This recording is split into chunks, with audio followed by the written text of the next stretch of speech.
Week 3 in college football is here, and there are some great games. Some of the top 5 teams are going to be tested. Oregon Ducks go over to the East Coast. Miami plays a red hot South Florida. Georgia and Tennessee are going at it. But instead of talking about what we normally talk about on Thursday, I'm bringing you the heat. Today, we got Mr. Jon Wilner coming in to talk about the AP poll voting, Heisman voting, and all the nuances with the TV contracts with Fox. And we're going to talk about expansion and everything else because this man over at Wilner Hotline knows what he's talking about. But I am excited. So, you guys, the game previews are going up. They're already up on the Unafraid show, so make sure you check those out. All type of content, shorts, longs, everything else. I'm George Wrighster, former NFL player, college football player, and college football analyst as well. So make sure that you guys like, subscribe, get notifications, and tell a friend about the show. Let's get to it. We are now welcomed on the show by Mr. Jon Wilner. Now, you may not recognize the face as much, but you have probably read what he's written over at the Mercury News. And the man is puts out the Wilner Hotline, AP voter, Heisman voter. Did I miss anything else, John? You got it. You got it. I appreciate the introduction.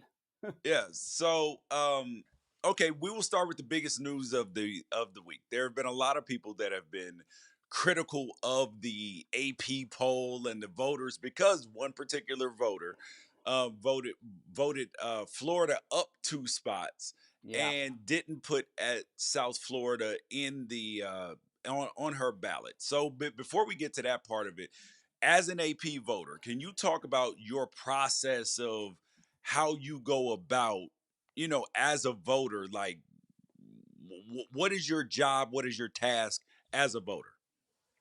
Well, I voted both the football and basketball polls for the AP, and I've been doing it for a long time. And it's a very different process for each because of the nature of the competition. The football poll, it is I view it as an honor to vote Yeah. and a big responsibility. And I basically the way I go about it is I've got to justify. I mean, we can get into the logistics of my process if you want, Yeah. but at the heart of it is I feel like I've got to be able to justify why I have every team in that spot, every week. Yeah. Now, it's my opinion, obviously, but I need to have a concrete reason. It's because they beat this team, or because Team B and Team C's resumes are impacting Team A. But that's the basic premise for me: is justify every team in every spot, and then you just got to be accountable publicly. And I think that when the fans or their social media or otherwise come after you for your ballot, I think that's good. I mean, that's Yeah. part of the machinery of college football. It's part of the transparency that the AP is trying to generate. It's good for the game, and it's good for the narrative. Yeah. So what is your methodology? Because I put Yeah, out a top 25 every single week and I base mine on 3 things: quality wins, schedule played, and dominance. And I try to not factor in, particularly in the early season, I try not to factor in how good I believe a team is going to right. be. So there's a lot of movement in mine early in the season Yeah. until we have more data points. What's yours? Well, first, the way I do it basically is by the time I'm done writing what I got to write on Saturday nights and it's 1 or 2 a.m., then I sit down and do the poll. And I go through all the results and I keep in a notebook, a ledger with all the results each week. It's due at 8 a.m. Pacific to the AP. Now, I wouldn't mind if they ever moved that to 9 a.m. Pacific or 10 a.m. Pacific, because if you're covering games on the West Coast, it does make it's tight. Um, but I do it before I go to bed, basically because I'm worried about oversleeping and missing the deadline. And depending on the week, it can take me 30 minutes. It could take me 90 minutes or 2 hours sometimes. Um, I generally start off with, and the AP has a preseason poll, right? So you've got to make a decision initially. What is the basis of my preseason poll. And I Yeah. do it, I've been doing it the same way for years. It's a projection of how I think teams are going to finish at the end of the year. Yeah. Because if your number one team is the team you think is going to win the national title, then everything should flow from there. So I I do it basically how I think they're going to finish, my best guess. Once the season starts, you then have to account for the results, right? Now, the AP encourages you to make big changes in your poll from week to week and to lean into results as opposed to preseason bias, right? Yeah. But here's the thing, and fans want, oh, it's got to be results, results, results. And I agree. It cannot be entirely on results the first 2 weeks of the season because there aren't enough, Yeah. right? The first week of the season, there aren't 25 teams that play a quality opponent. You couldn't actually fill out a ballot if all you did the first week or two is rank teams that have quality wins. Yep. There's just not enough. So you have to, at least I try to mix results with common sense when I'm doing it, especially early in the season. The best example, because I was thinking about this for our conversation, right? South Florida versus Penn State right now, right? Penn State's played Nevada and Florida International, won Yes. both games handily. South Florida beat the tar out of Boise State and won at Florida. Yep. You can't compare the two results. Correct. Both of South Florida's results are better than both of Penn State's results. Does that mean that you should have South Florida higher than Penn State? That's where the common sense factor comes in. Yeah. See, and when I was doing mine, I thought about that too, and I just pulled mine up. So I have Penn State at 9 in particular, and then Okay. I have South Florida at 11 Okay. because I wanted to honor their what they've done. Because on one hand, you're thinking if Penn State had beaten I'm gonna air quote ranked Boise State because Yep. it was from the preseason ranking, and then they beat Florida, who you don't have enough data points on Florida to even know if Florida's Right. good yet. Right. So so I wanted to honor that because I felt like if Penn State had won those games, they'd probably be number one or number two in the nation right now. But then at the same time, not lose sight of the fact that South Florida would be hard pressed for them to go into the Big Ten or the SEC and run the table and continue this in non-conference. Yeah. Well, in conference play. So you're mixing the results with common sense slash, a subjective approach. And I think that's all you can do in the early weeks. Right now, I found that, by week 5, so late September, right? Then you got to the point where everybody has played one or two quality opponents. And then you can really kind of configure the ballot based on results and eliminate the preseason bias. I mean, Yeah. if you played a cupcake by if it's still if you get to October and a team has played all cupcakes till then, I wouldn't even rank them at that point. Yeah. Yes. I would So 100% that's agree. kind of how I view the early season. I also am not afraid to move a team up if they've lost. If my number 20 team loses by a touchdown on the road to the number 5 team, I'll move them up. I think that's a good Yeah. result.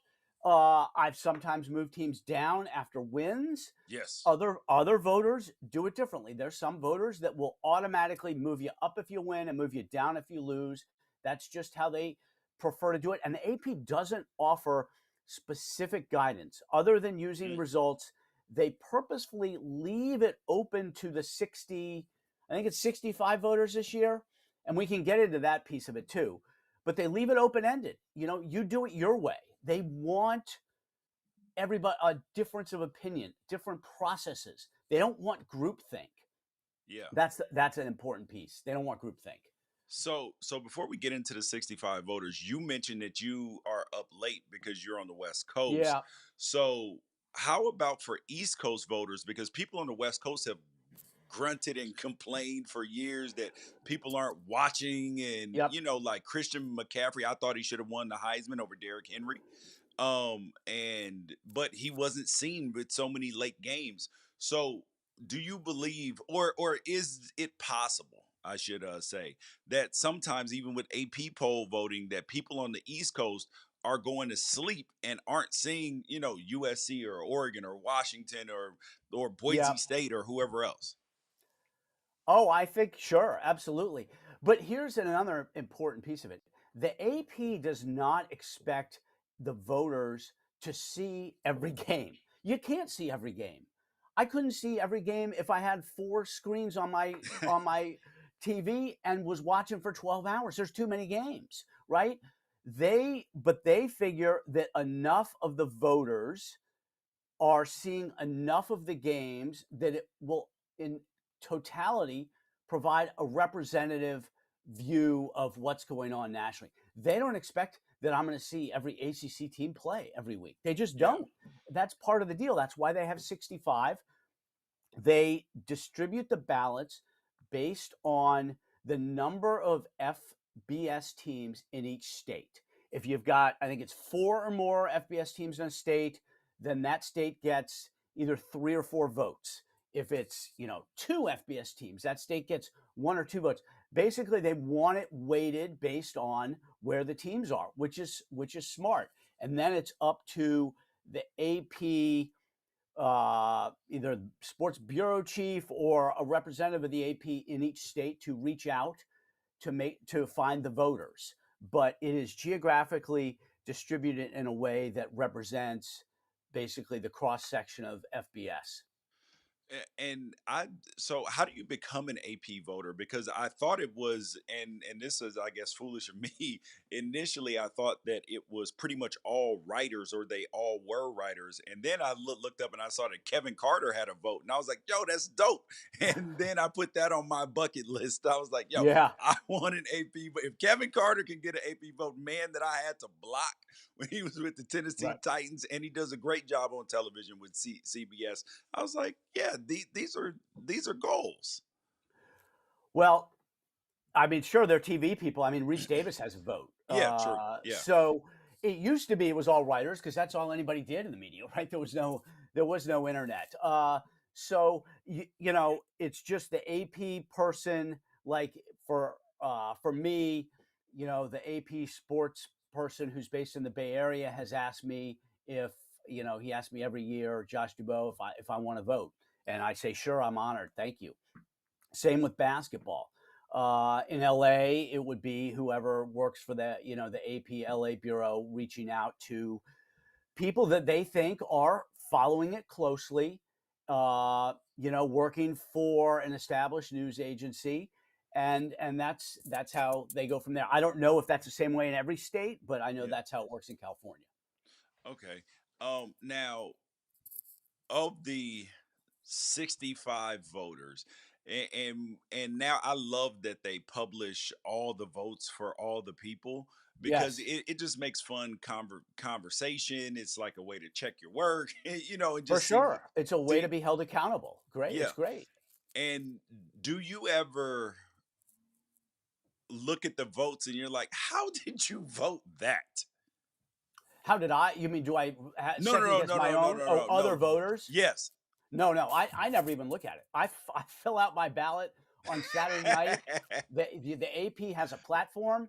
You go in, you fill out your ballot, and I hit submit, and I don't think about it. I will occasionally look just to see where teams are ranked for the Yeah. purposes of my articles, but I don't ever look to see who's voting which teams where.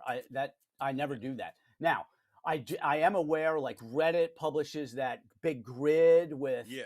the the the poll and then each voter's ballot, and then there is a standard deviation metric that shows how far off your ballot is from the overall poll. I am typically one of the have one of the greatest standard deviations. I do mine a little differently, and I get roasted for that, and that is perfectly fine. It's all part of the business.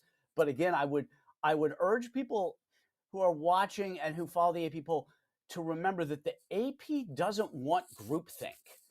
They want people to come at it with different approaches, different strategies, different views. That's good. I don't think groupthink is good in any regard when it No. comes to college football or college sports. So I get a lot of look, Wilner's ballot was way off the poll. He's a terrible voter. The AP doesn't look at it like that at all, Mm. which might be one reason why they've been asking me to do it for 20-something years. I don't know. But that's something I'd encourage people to consider, is that they don't view groupthink as good. No, that makes a lot of sense. Have you ever messed up on your ballot Yes. in all of these years? Yes, Like, absolutely. I mean, I can think of two instances. One was and both of them were with the basketball. Basketballs, there's so many games. yeah. One time, and it's also, it can get, it's busy. November, December is very busy for sports writers who cover college sports, both football and basketball. One time, I just was doing my ballot and I just completely left a team off. Like they were in my draft, and then when I was submitting the ballot, I just kind of skipped over them. And then one time I misread a result and used the erroneous Oh result yeah. to have a team much higher than they should have been. And my view is, when that happens, the sword is the best place to go. Just Just fall fall on it, on it. fall on it, and say, "Look, I made a mistake. I goofed. I was tired, or I misread a result. Blah blah." And you know what? It's not good, and the fans hold you accountable. But most of the time, I think people understand he made a mistake. So I don't want to get into things that have Oh no, happened with no, the yeah. AP poll recently, but when I have goofed, I just admit it and move on. Oh, oh yes. Because when I did my poll 2 weeks ago, well after week one, I was putting it. I sent it over to the guy who does the graphic, and then he sent it back, and he sent me a note back. He was like, Did you mean not to have Ohio State on here?" I was like, "Oh Yeah, my right. god, how did I do?" Yes. And so I was like editing the thing, and I Yeah. just forgot to put them back in, Sure. and I was like, "This is how this could happen." It absolutely can happen that way. And it was a little bit more common. I feel like, not just for me personally, but generally for the football and basketball bowls, it was a little more common prior to the AP implementing this new platform they have, where you log in and you use it as it used to be, you basically type up your ballot and Yeah, send an email, right? And that led to more mistakes, because I don't just do a ballot of 25. I actually fill out 30, yeah. and then I have a second bucket of 10 or so that I move in and out. Uh, so like if I happen to skip over number 17, and I've got 30 listed, I would still get 25 teams and not Yeah, realize that I had skipped over somebody. that makes sense. Now let's move on to one of the things we kind of briefly touched on, which is game start times and the impact Yeah. on voting awards, right? And this has come back to life and all of this stuff, because now with Big Ten teams being on the West Coast, ACC teams being on the West Coast, you have Michigan State, who's in the Eastern time zone, and I know because my brother-in-law is a huge Michigan State fan, Okay. and they're coming out here to play USC, and Michigan State fans are upset that it is an 11 p.m. kick, and I'm like, I have no sympathy as a West Coast Yeah. person who has to watch my team play at 9 a.m. this morning, well, 9 a.m. on Saturday, or 8 p.m., and other West Yep. Coast people, and like it's such a wide variation that for somebody else to be inconvenienced, it didn't bother me very much. Yeah, Michigan State fans are pretty unhappy. There's no doubt about that. Hey, this is what happens when you have a conference that crosses from the East Coast to the West Coast and four time zones, right? So and you have the TV networks that are not necessarily making their decisions based on what's most convenient for fans, right? Fox, and I published an article about this yesterday, right? The 8 p.m. Pacific window is a good one for Fox to put Yes. games not only on FS1, but on the broadcast network. And they did it last year, and some of those games drew very good ratings. And I think Fox is going to do it again. Part of this is because they can't put the West Coast teams on at home in the big noon slot, right? So it almost offsets that by creating a late prime window for the West Coast teams. And Michigan State kind of drew the short straw here. We can talk about how this whole thing came to be and what the Yes. selection process. Well, I mean, I can real quick. So CBS had the first pick for for next week's games. They took Michigan, Nebraska back in the spring. That kickoff time was announced back in the spring. Um, NBC had the second pick. They picked Illinois, Indiana, and that left Fox. Fox didn't have any real options for Big Noon, so they put the Big 12 game on there. Utah, Texas Tech is Big Noon on the 20th. But they need to get a Big 10 game in. Yeah. So they see USC's at home against Michigan State. Let's put that on at 8 o'clock. That gives us a Big 10 broadcast game. And that's kind of how it went down. But again, it has to do with the structure of the conference, the media contract, and every one of these schools voted for it. The 4 West Coast schools joined. The 14 Eastern schools voted for this. They knew it was coming. Fans are upset, but too bad. I mean, it's just the Yeah. way it is. Yeah, which do you think is worse, as you've been covering, or fans have more disgruntlement, and to invent a word, 9 a.m. games for West Coasters or late games for East Coasters? My sense is that the East Coasters, are a little more frustrated with the late games than the West Coast fans are with the 9 a.m. starts. But now you should answer this. As a player, I would imagine kicking off at 9 a.m. body time in the East is harder than a Michigan State player who's got to stay up till 11 o'clock to start playing. You tell me. See, both things are honestly bad, right? Now, 9 a.m. kickoffs are better for teams that practice early in the morning, where like some teams will start practice already in between 7 and 9 a.m. So for Yes. them, it's less of a big deal because they're already on that schedule of performance at that early schedule. But then sometimes staying up late, like it's hard to then wake up later. And then if Yeah. you're not a person who naps, it can just throw you all off, and you're tired toward the end of the game. So I've had both opportunities where now when I was in college, we didn't really have too many like weird game times like Yeah. that. But in the pros, you'll play Monday night football games, you played on Thursday. So it Yeah. is, different. Though, like, you do have to make big adjustments to adapt to it, but it's part of Right. the job when you're Yep. a professional. Well, and we saw, last year, I kept track of this, how did Big Ten teams do crossing multiple time zones? Bad. And they did very poorly. They were like 8 and 18, and against the spread, they were just as bad, which is very telling because against the spread, you'd think it'd be 50-50, and it was not close to 50-50. My guess is that this year, the coaches have learned how to manage the travel logistics a little better, the week of preparation, how and when they travel, and that we'll see Big Ten teams going east to west or west to east, maybe do a little bit better than they did last year when everybody was kind of getting used to it.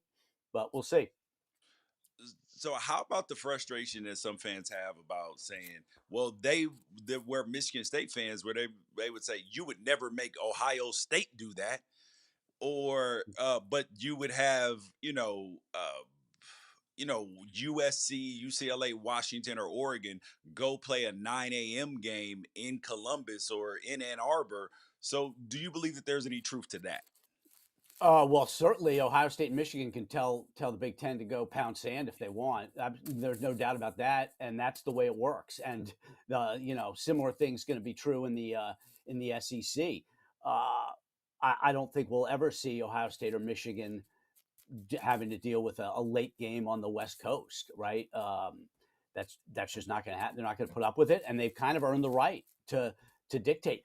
And you gotta, if you're running the Big Ten or you're running the SEC or you used to be running the old Pac-12, you should be aware of your brands, and you know what, playing favorites sometimes can be smart politics. And I think Yeah. we've seen what happened with the Pac-12 when they didn't play favorites a little bit, and you know what, the animosity built up at USC over a long period of time.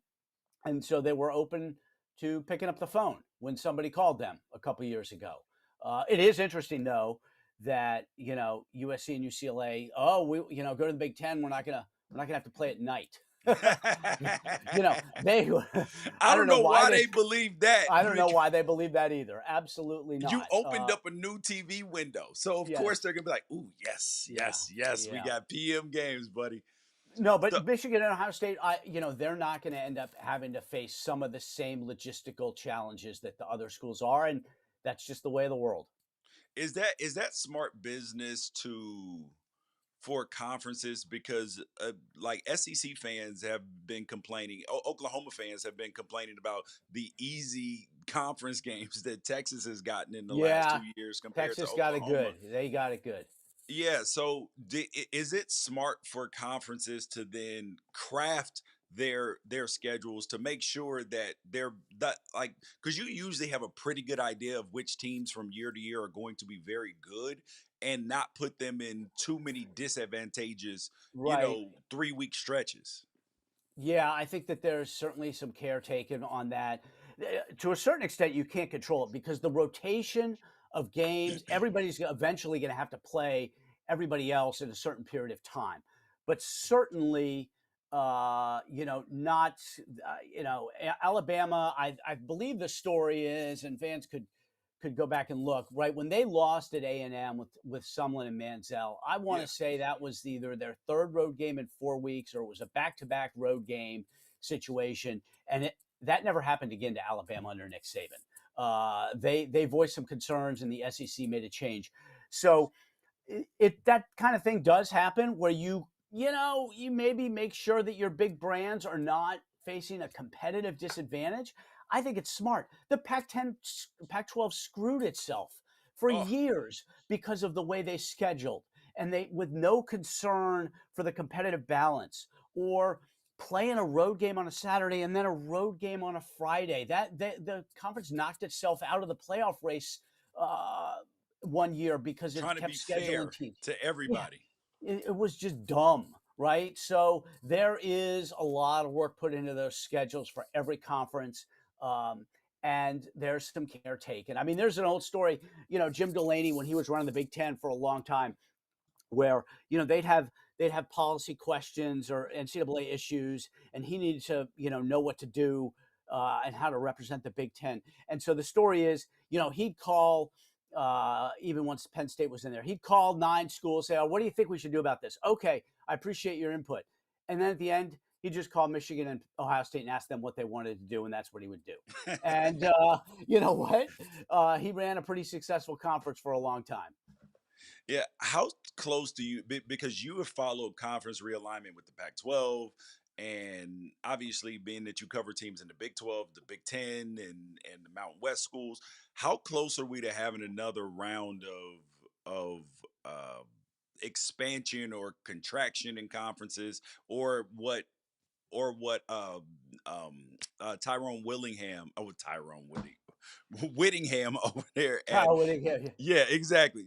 I always confuse him for some reason. Kyle Whittingham over there at Utah.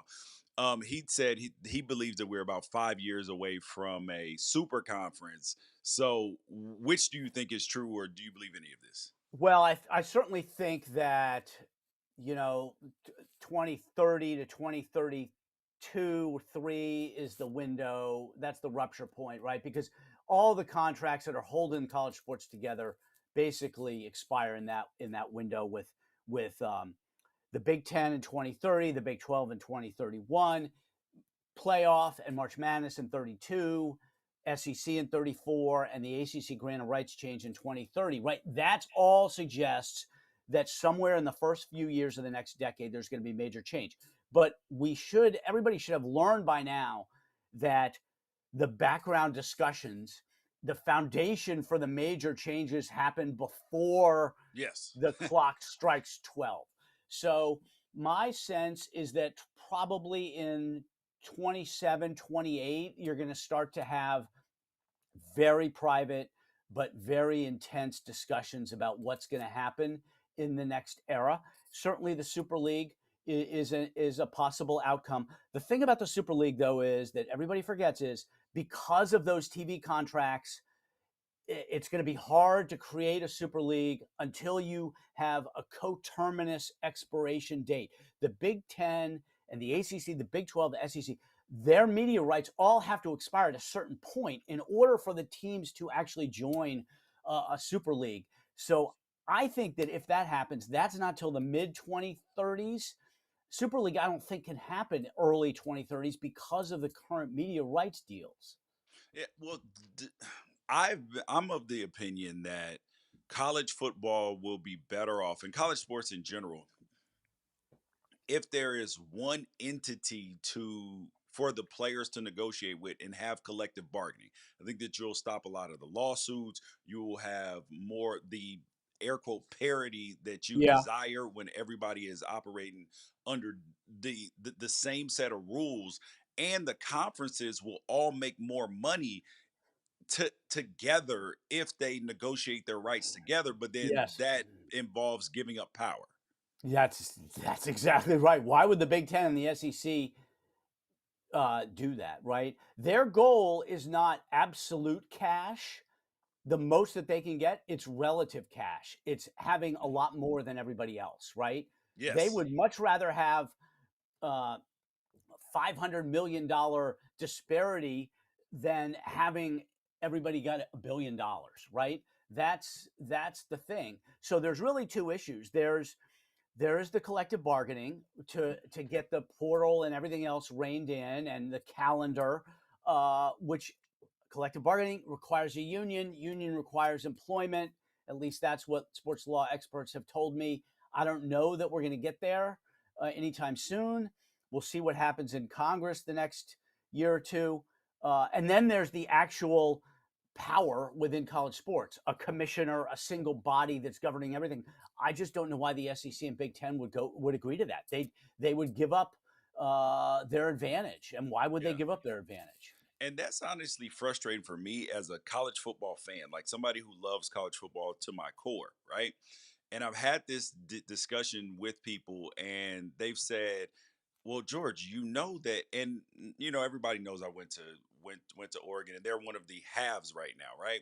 So, and I've said yes, but what's better for college football, like in college sports in general, is that yes, Oregon, Alabama, Ohio State, all the quote unquote halves right now, that there are times where that because Rutgers is a Big Ten team, that there is a world in like a 3 to 4 year window with the proper head coach, recruiting and transfer portal that they could win the Big Ten. I believe that that's better for college football. What say you? I believe it's better for college football too, but I don't believe that enough people who make decisions believe that. Right? Too many university presidents, athletic directors, uh, major donors, stakeholders, they don't want parity in the 34 in the SEC and Big Ten. They don't want parity, and Notre Dame probably doesn't either. To be honest, Notre Yep. Dame's in a great position right now. I don't know why they'd want things to change either.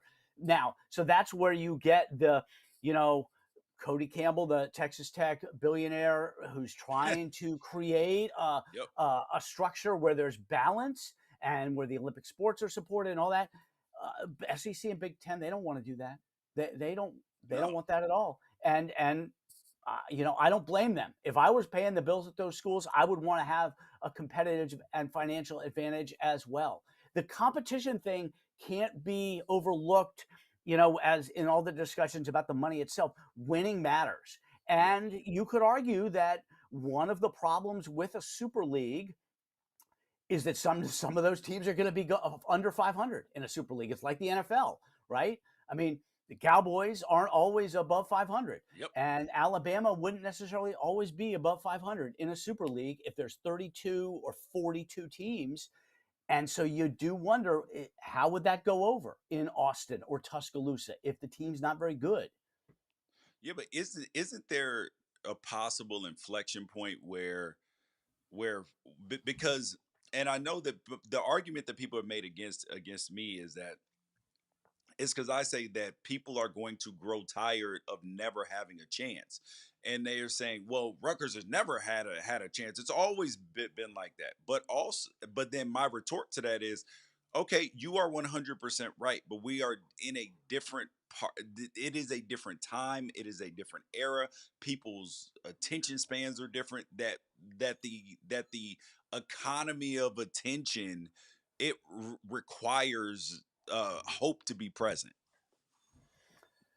I guess so. I mean, Rutgers, they're going to judge that. It's all local in a Yeah. way, and so Rutgers is going to judge that situation based on their economics and how many tickets are they selling, and how's the merchandise, and how's the fundraising. Right, being in having the Big Ten brand helps with all that stuff. Uh, Certainly, they would love to win, but I don't know that things are going to change necessarily for a Rutgers or a Maryland or a Minnesota. Right? Every conference has got the haves and the have-nots, and at some point here in the Big Ten, if we use the Big Ten for an example, right? I mean, the next media deal, if there's no Super League, the Big Ten's going to sign a new media deal. Maybe there'll be expansion. Maybe there'll be Florida schools in the Big Ten. And we saw the Ohio State president reference this the other day in a USA Today report. They're going to distribute the money unequally at some point, I would imagine.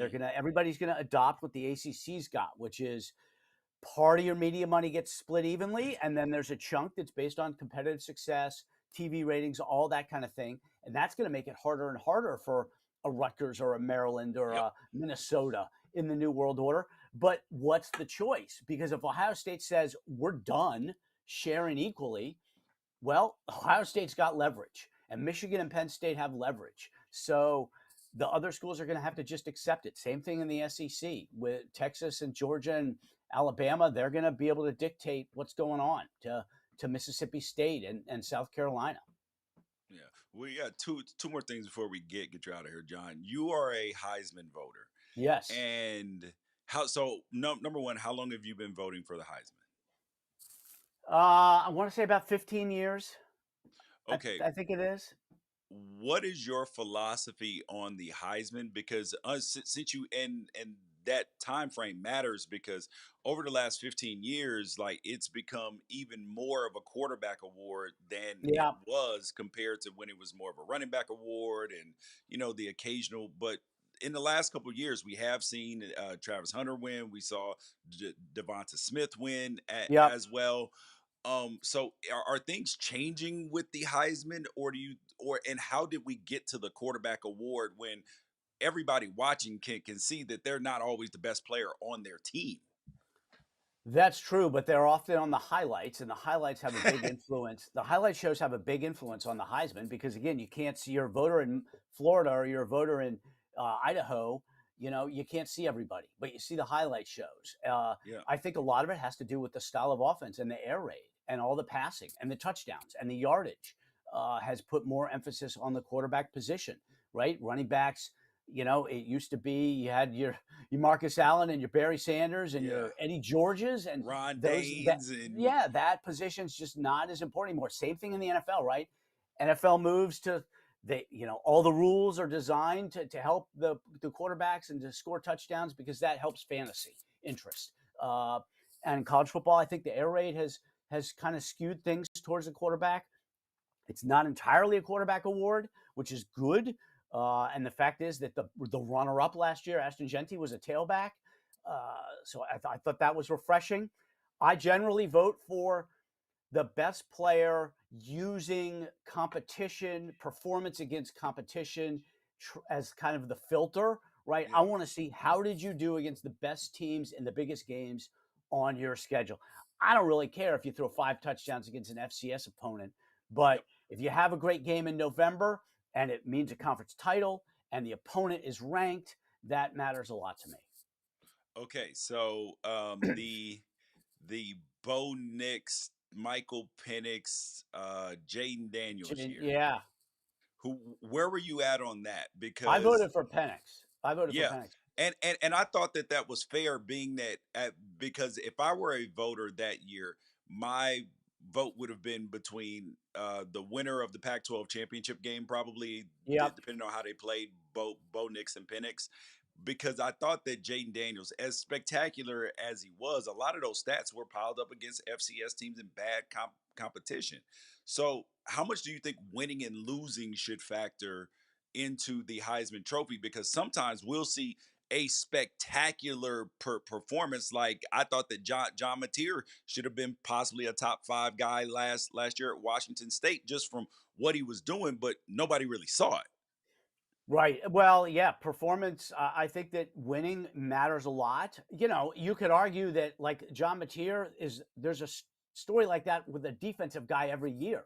Oh, there's a lot of times where Yeah. the best player in the country is on defense, And but he's a Dominican Sue defensive. should have won the Heisman Trophy. Not good Sue.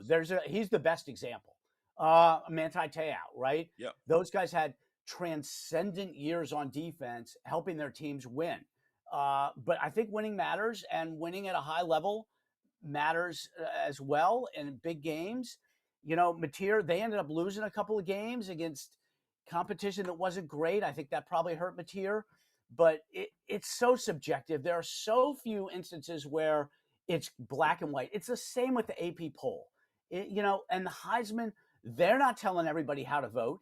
They say best vote for the best football player. It is purposefully left open for the voters, and there's over 900 voters, to determine what does best mean. Just like the AP poll leaves it open for everybody to kind of figure out how they want to construct their ballot each week. And groupthink is bad. Difference of opinion and process is good. Uh, so to end on this is the last year being that revenue sharing started and there were questions about NIL Go, the College Sports Commission, everything else. We saw a lot less coaches fired, and particularly in places where people were hot Yeah. on the hot seat. And these buyouts are absolutely insane now. So Yep. do you believe that there will either be like that will be the trend, that there will be even less coaching turnover? And do you believe that universities are going to kind of collude to say we have to either find a new structure for these buyouts or something else because they're so one-sided for the coaches? They are. I mean, the agents have been running college sports for a long time. That's where the all the leverage has been, and the schools have been kind of the willing participants and victims in those buyout situations. Yeah, last year everybody was. They knew they had a $20.5 million item coming on their Yeah. budget, right? So that changed, and they also, you know, they knew they were going to have to go to their donors and ask for money for NIL and for rev share. And so, can you also go to your donors and say, "Hey, we need 20 million to buy out the coach"? The donor fatigue is a real thing, and it's all more pressure to win, more pressure on the donors, more expenses on the fans. It's a difficult situation. Do I think that this upcoming off season is going to have fewer coaches fired? No, I actually think that there's a chance, especially in the SEC, that there's going to be a lot of guys fired. Yeah. Uh, but certainly the schools have got a lot more things they got to take into account. And nobody also knows exactly how this rev share thing's going to play out because of Title IX, Yep. and what's going to happen in the courts. And is the salary cap max going to be challenged? You know, at 20.5 million is kind of putting an artificial limit on the marketplace. And is NIL Go going to hold up? Because the market is the market, right? Yeah. So I think people are still waiting to see how all this is going to play out over the next 6 to 9 months, what the legal challenges are going to be, how the current legal challenges in the system are going to kind of materialize as they go through the process. There's so much uncertainty, but you got to win. It's more important than ever.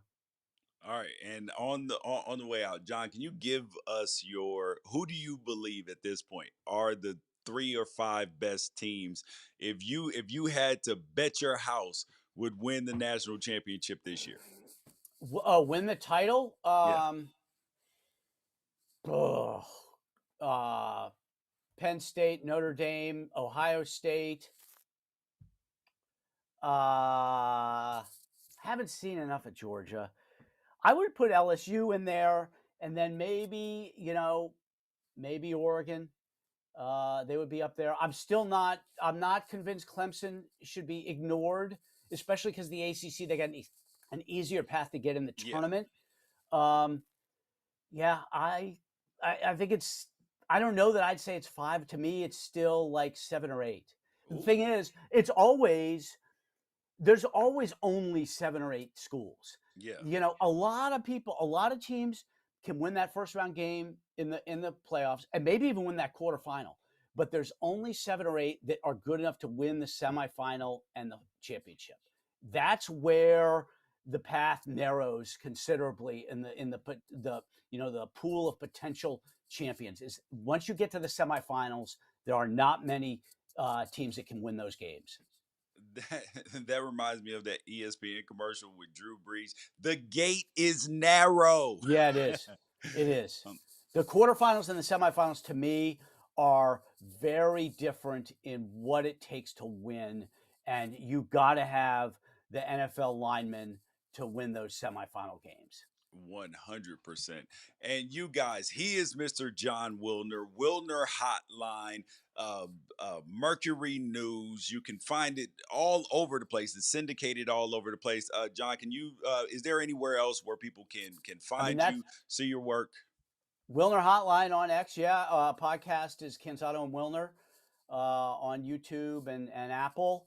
Mercury News, WilnerHotline.com. I appreciate it, George. It's always great to talk. I Yep. hope you have a good morning. I know it's going to be early for you. Saturday. Well, actually on Saturday I'll be up because I'm doing I'll actually be up near you at the at Madden Studios at CW because I'll be doing pre Okay. halftime and post for the South Florida uh, Miami game. Okay. So are you going to get the chance to watch the Ducks at 9? Yeah. Oh, Call okay. call time's not till 10:30, and then they Okay. got TVs and stuff Well, everywhere. So I'll by get a chance. 10:30 the game's going to be over. You're right about that. All right, John. Thanks for coming on the show. All righty. Take care, man. I'll see you. All right.